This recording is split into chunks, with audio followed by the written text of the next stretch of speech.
everyone, today in this video I'll tell you how you can remove the Google account from your device Oppo A17k.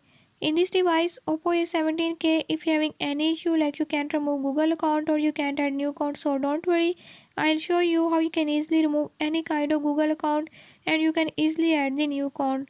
So before we start the video, if you are new to my channel, don't forget to subscribe and press bell icon. Watch complete video and learn how you can do it.